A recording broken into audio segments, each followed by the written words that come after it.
In every man's life, there arrives a silent hour when pleasure turns to ash, when the constant chase for gratification leaves him hollow. That is the moment he begins to hear a deeper calling, the whisper of his own untapped power. Semen retention is not a superstition or a mechanical rule.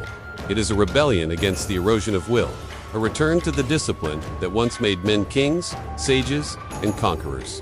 The ancient initiates knew that the seed is not only a fluid, it is life condensed into matter. To spill it carelessly is to scatter divine force. Modern men have been conditioned to exhaust themselves, to waste their essence on screens and meaningless encounters.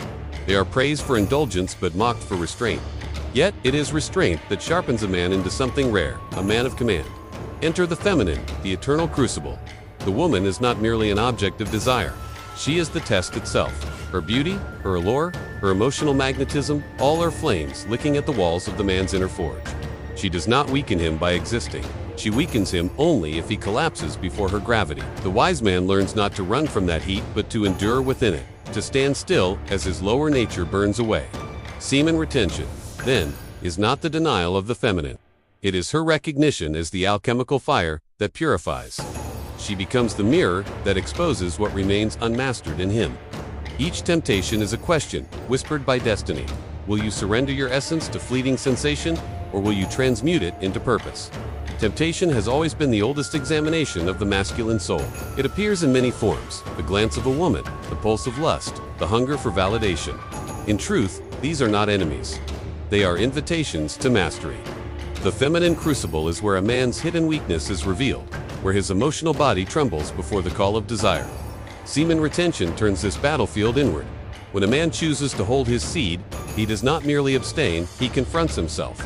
Every restless night, every seductive memory, every phantom of fantasy becomes a spark pressing against his composure. In those moments, he faces not women, but his own fragmented will. The feminine crucible tests how much of him is sovereign and how much remains enslaved by impulse. The heat of desire exposes cracks in discipline. The restless mind begins to negotiate just once more. It won't matter. But deep inside, he knows it always matters. Each release of essence is an exchange of potential for momentary pleasure, a trade of creation for consumption. The feminine energy is meant to inspire, not to drain. When a man begins to master this, he no longer looks at women as distractions but as reflections of his state. If she tempts him, it is because he carries within him an untamed hunger. If she inspires him, it is because he has transmuted that hunger into purpose. Thus, the feminine becomes both the test and the teacher. Within the crucible, fire consumes all impurity. This is the stage where most men retreat, for the burning is unbearable. Retention awakens primal tension, the friction between animal and spirit. A man feels it in his body as restlessness, dreams of pleasure, flashes of memory. This fire is not his enemy. It is his evolution calling him upward. The feminine crucible intensifies this process. Every encounter with beauty amplifies the inner blaze. He feels magnetized toward her. Yet, if he holds his essence, that magnetic current is redirected. It riseth along the spine, igniting creativity, focus, and silent confidence. He becomes radiant, not depleted. Here, the difference between suppression and transmutation becomes clear. Suppression is denial. Transmutation is transformation. The man who suppresses merely locks the fire away. The man who transmutes feeds it into his higher centers. This is how legends are born, by men who learn to channel desire into art, innovation, leadership, and divine purpose. In the ancient temples, this was called tapas, inner heat. The fire that burns within a celibate warrior is sacred. It tempers him as the smith tempers steel. Each temptation resisted is a strike of the hammer. Each wave of lust endured without collapse strengthens the blade of will. Over time, the man who lives within this fire becomes indestructible. Every woman a man meets is a mirror reflecting his energetic state. If he is weak, she feels it. If he is grounded, she respects it. If he is radiant, she is drawn irresistibly. The feminine crucible works through these reflections, showing him where he stands. A woman's attraction is not a compliment, it is feedback. It shows a man how coherent his energy is. When he practices retention, his aura thickens, his eyes sharpen, his voice deepens. He begins to carry gravity. His gravity is not learned, it is earned through the consistent conservation of his seed and focus. The feminine feels it instantly, because she is naturally attuned to vitality. However, the mirror also reveals his shadows. The man who retains but secretly obsesses over lust is still ruled by it. The man who uses his practice to feel superior is still insecure. The crucible will expose both pride and weakness until he surrenders them. True mastery is not the rejection of the feminine, but the recognition that she reveals his inner state with ruthless precision. When he can stand before beauty without losing his center, he has passed the trial. When he can hold her gaze and feel desire rising, yet remain anchored in presence, he has transmuted the fire. The feminine crucible has done its work. It has refined him from reactive to radiant. Forging is the phase where the man's retained energy becomes power. It no longer merely resists, it creates. Every drop of conserved essence becomes a seed of inspiration, clarity, and confidence. He feels a quiet electricity humming beneath his skin. His mind becomes sharper, his intuition clearer, his goals unstoppable. This is the real secret of semen retention. It is not about absence, but abundance. The withheld energy is not wasted. It multiplies. The feminine crucible catalyzes this growth because it provides the heat necessary for transformation. Without temptation, there would be no fire. Without fire, no forging. The greatest men in history understood this dynamic intuitively. Warriors before battle, sages before enlightenment, artists before creation, all faced the same test. They stood within the furnace of desire and chose mastery over indulgence. Their creations, their conquests, their wisdom, all were born from energy that could have been wasted in pleasure but was instead sanctified by discipline. To live within the feminine crucible is to accept that life itself will test your will through beauty, emotion, and longing. But the man who remains steadfast transforms longing into vision. The seed that could have birthed flesh instead births greatness. When the man has endured the fire long enough, he begins to radiate serenity. His lust no longer rules him. It fuels him. His gaze is calm, yet penetrating. His presence feels magnetic, almost divine. He no longer chases pleasure. Pleasure follows him. This is the stage of ascension, where semen retention becomes spiritual rather than merely physical. The energy that once sought release now circulates upward, nourishing the brain, heart, and spirit. The man becomes luminous, his very aura a beacon. Women sense it not as lust, but as mystery. Other men sense it as authority. The feminine crucible remains, but now it no longer burns, it blesses. The same energy that once tempted him now empowers him. He can engage with women freely, without fear or loss, because he no longer seeks validation. He gives from fullness, not from need. At this stage, the man realizes that the feminine was never the enemy. She was the alchemical fire, appointed by nature to awaken his potential. Every temptation was a gift, every failure, a lesson, every moment of retention, a strike of refinement. He has forged an unbreakable will, not by escaping desire, but by transmuting it into destiny. Having ascended, the man does not isolate himself from the world. He returns, but with a new essence. His energy is calm, yet commanding, silent, yet magnetic. He can love without losing himself, lead without dominating, create without craving applause. He has understood the eternal secret, that semen retention is not about fear of loss, but the mastery of direction. The feminine crucible has purified him. He is now a vessel of purpose. His body carries the wisdom of restraint, his eyes the memory of fire, his words the weight of truth.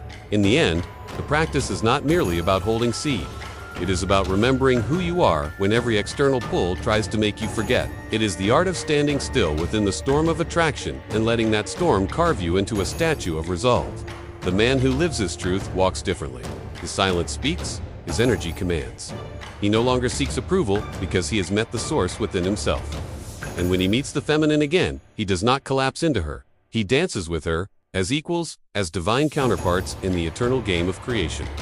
Thus, the cycle completes.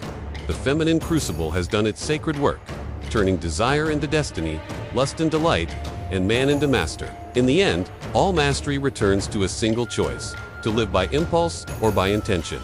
The crucible of discipline stands before everyone, disguised as ordinary life. Every temptation, every distraction, every surge of emotion asks the same question: will you shape this energy or be shaped by it? Those who answer with awareness walk a different road.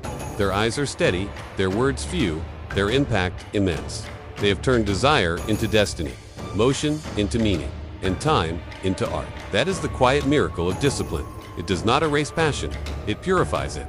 Creative leadership and purpose-driven success. Every generation inherits two choices: to echo what exists or to create what does not. The first path feels safe. The second defines leaders. Creative leadership begins the moment a person decides that discipline will serve vision rather than vanity.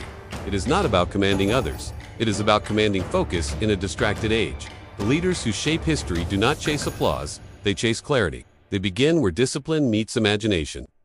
Having mastered their own impulses, they discover a rare surplus of attention. That surplus becomes their superpower, the capacity to hold an idea long enough for it to mature, to refine it through solitude, to defend it through storms of doubt. Their authority is quiet but unmistakable, drawn not from titles but from coherence. Purpose-driven success grows from this soil of coherence.